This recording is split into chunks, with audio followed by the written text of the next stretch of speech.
आपण नाही का आपल्या घरी खूप साऱ्या वस्तू आणतो ना, तर कधी कधी लक्ष नाही राहत ना, तर खराब होतं. तर हे चारोळी होय, हे बघा, हे खराब झाली. तर आता हे काही खाली समजा तर वास पण येईन यालाच, कडू कडू कुंदट.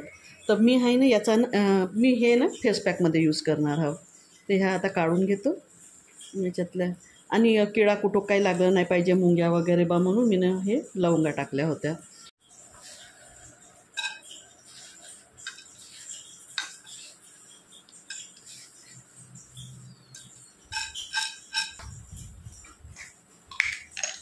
याच्यात मी ना हे टाकतो जायफळ,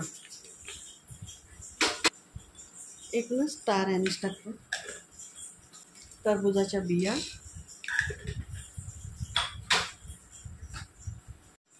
हे पंपकिन सीड,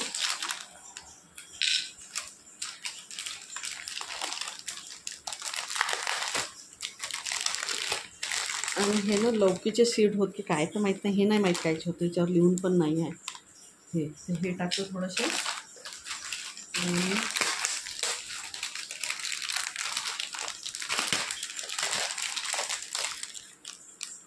आणि हे काकडीच्या बिया,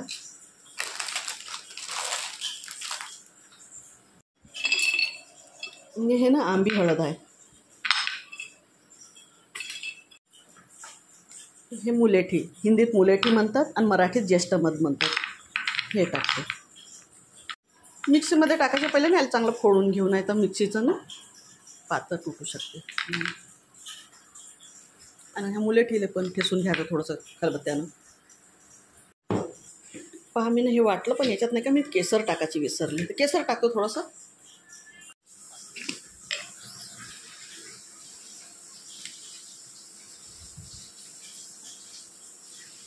केशर टाकलं याच्यात थोडंसं. ते याला ना चांगलं आता बारीक करतो. आणि हे असं रफेसारखं दिसतं की नाही, तर हे बारीक करतो. पण याच्यात नाही का सीड्स टाकल्यामुळं नाही का आता हे काही खूप असं फाईन बारीक नाही होणार.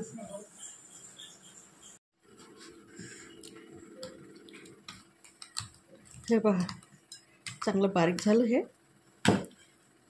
आता ना हे भिजवायचं कसं आणि अप्लाय कसं करायचं सांगून देतो.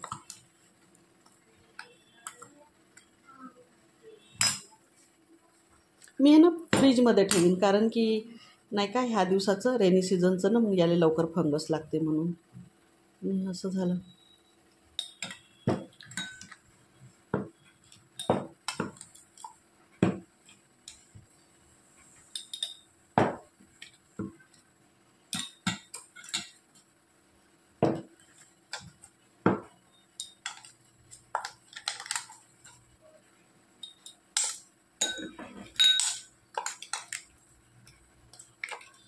एवढं घेतो मी.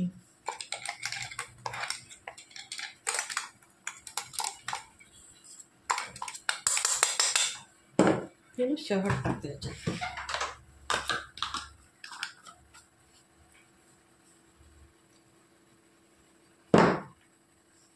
बॉटलमध्ये भरून ठेवलं, हे फ्रीजमध्ये ठेवून देईन मी आता. हे एवढं घेतलं आणि मी आहे ना याच्यात शहद घेतो.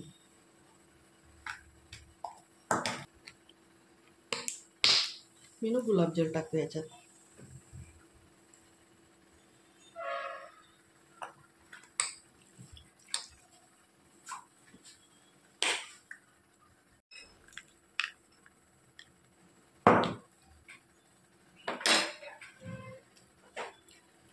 आणि 5-10 मिनटं ठेवलं ना तर चांगलं फुलूनही येते हे.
चला याला 10-15 मिनटं राहू द्यायचं असं ना, मग की नाही थंड पाण्यात धुवायचं, गरम पाण्यात नाही धुवायचं, थंड पाण्यात धुवायचं. ठीक आहे.